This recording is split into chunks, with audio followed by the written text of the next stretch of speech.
Is it there? Yes. Okay, great. So I am going to do a quick talk about our reservation system. So this year, for risk management and COVID safety, we are doing things a little bit differently. We're going to use a new tour booking system through activity tickets. Activity tickets is offered through the Incline Village Crystal Bay Visitor and Convention Bureau. And the thing about choosing to go with marketing for us that is free, they get a cut of the cost of the tickets. So it doesn't cost us anything out of pocket, which is important because we had a loss of program income over the last year and a half, or a year and 4 months. But the way that we're doing it is we're doing 3 tours per day at 1 p.m., 2:30, and 4 p.m. There are 15 seats, or 15 people maximum per group.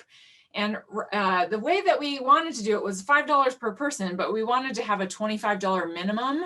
So currently Activity Tickets has it set up as 3 5-person blocks, which means if you were 1 person or 5 people, it would cost the $25 minimum.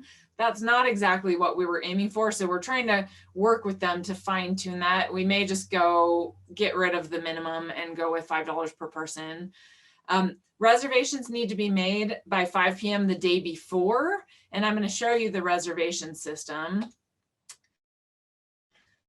It's going to let me go. Okay, so drop-in policy, we are still trying to decide the exact best policy for walk-ins. It really can be up to the discretion of docents, whether you timing-wise feel like you can accept the walk-in, or depending on the size of the group that you already have. We will have a 1/4-page flyer with a QR code to the activity ticket site. And it says, must reserve by 5 p.m. the day before. So if someone came in, they would be able to reserve for the following day or for the, some other time. But of course, our primary mission is to educate. So even though we're trying to promote the people making reservations, and in all of our literature and all of our advertisements, we are recommending advanced reservation system. We are trying to make incentives to pre-register. If you are willing to have people come in, we are good with that, at letting them in. So I'm going to do a quick poll, which is, what are your thoughts about the new plans? Again, this is anonymous. If you think the reservation system will be great, we'll just make it work. This is going to be weird. Oh no, you don't think it's good, or you've got better ideas, you can contact me. And I will, so curious what everybody thinks. It looks like most people are saying we'll just make it work, or the reservation system will be great. A couple people that agree it's going to be weird. It's definitely going to be weird. And it is going to be interesting. There is no doubt about that. Uh-oh.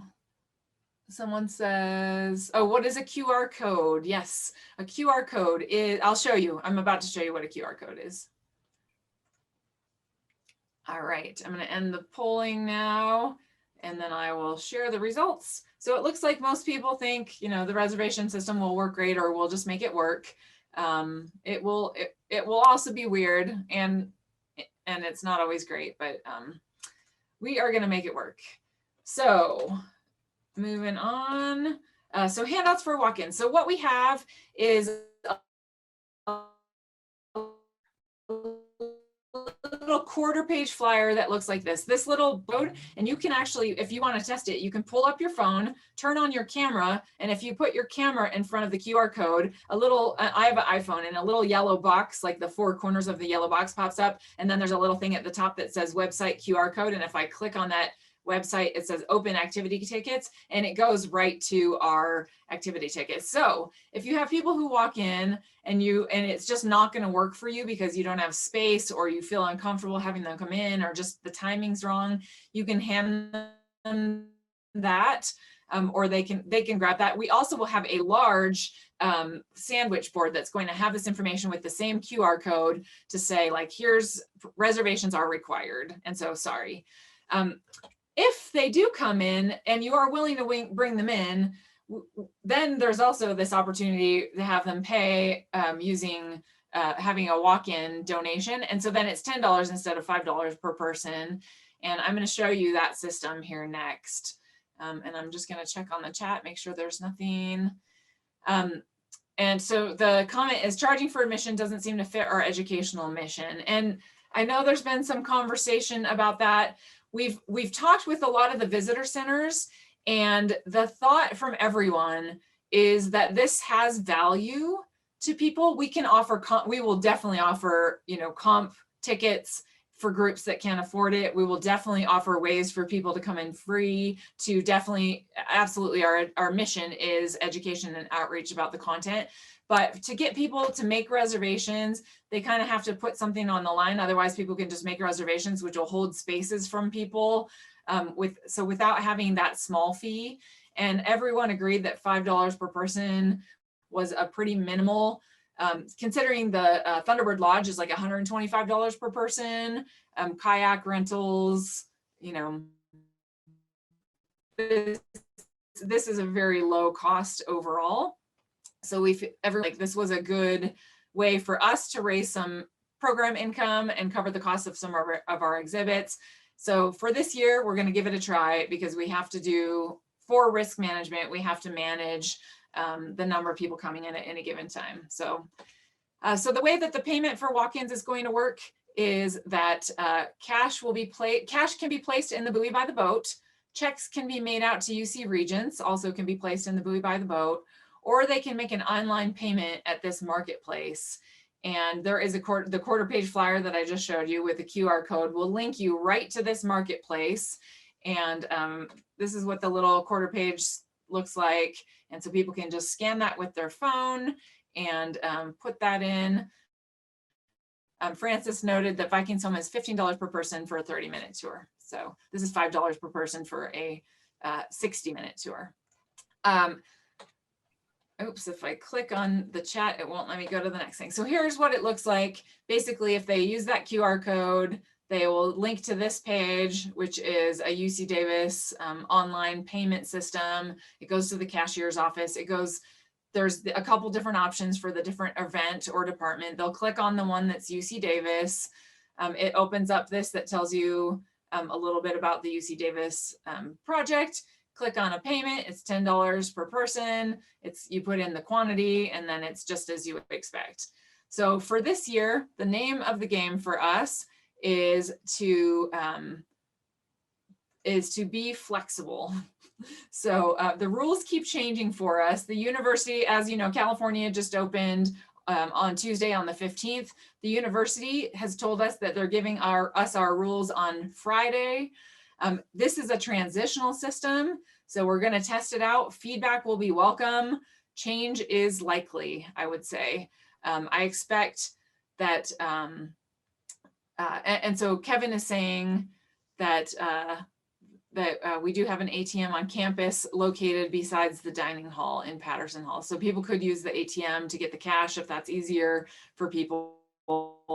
We are not asking for all of the information. They don't have to put their name, their phone number, and all that stuff. It is just the online thing. And they would get an automatic receipt to their email address that they could show to you so that you could prove.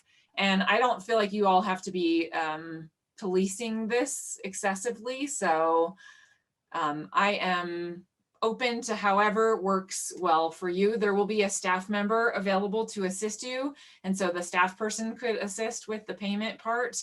And so I like this little icon of being flexible, but then I thought that worked, but this was better. Is that as long as everything's exactly the way I want it, I'm totally flexible. That was kind of what I was really thinking. So we want everyone to be educated. We want to support our mission, but we also want people to know that there's a value to coming to see us, that there's a cost to maintaining the exhibits and the Science Center. And so it's kind of trying to find that middle ground. So we're trying something new this year, fingers crossed. And so then accessing the manifest. So we will print out the manifest and leave it on the docent room. The other thing we will be able to do with this system is let you know in advance prior to your shift, because by 5 o'clock the day before, we will know how many people are registered for which times. And so then But we will give you all the instructions, and it's already logged in on the Docent computer. So you'll be able to just go in and look up the manifest, and I will actually go and do that. So if you have questions, you can contact me directly. I'm about to I'm going to show you what the manifest is right now. So let me escape out of that, go to the internet, move the Zoom things around. Okay, so here is the manifest. So when you log into admin activity tickets, you're going to go to the UC Davis page. You will end up directly on the page. You don't have to do this because we're going to print it in advance, but basically you would go to this reports and this manifest multiple. And so if I change the date to today's date, and I go to the UC Davis Tahoe Science Center and the 2021 Science Center tours, I can then see, I need to log in again. Haha. Oh, there it goes. So I can then see that I have a group of people who have signed up for 1 p.m. and a group of people who have signed up for 2:30. They will have received a receipt, which they can show you either printed or on their phone. You will have their name, so you can just ask them their name, or you can just assume that if they come in and say have a tour at 1, then they have a tour at 1. And that is an easy way to do that. But this will be printed for you, so you will have their name and the time. And so we'll know that for each date. And there's more in the chat. And if no one is signed up, we will let you know in advance. And so for the people who are coming from Carson City, will not necessarily need to drive all the way up from Carson City for a date that has no one signed up. And then for the people who are local, if you want to come in anyway and help us out if there happens to be walk-ins, that's great as well. There will still be a staff person on duty because the building will still unlock. As far as payment, when you use that QR code that links you to this page, this is the UC Davis cashier's office, you'll come up with this. It looks like this. You'll have them. We'll have an iPad there that can be used. And we'll just have this as an iPad ready to go on this site. You'll click on this, UC Davis. You come to this. It tells you $10 per tour. You click on that. If you say there's 2, or it's not going to ask for any more than that, other than now credit card information. They would then check out, type in their credit card information. All we're asking for is email, and that way they automatically get an email receipt to them. They put in their credit card information, and then they click continue, and it reserves them that spot. So that's one way. Of course, cash is obviously the easier choice, and so hopefully that is the way it's going to work.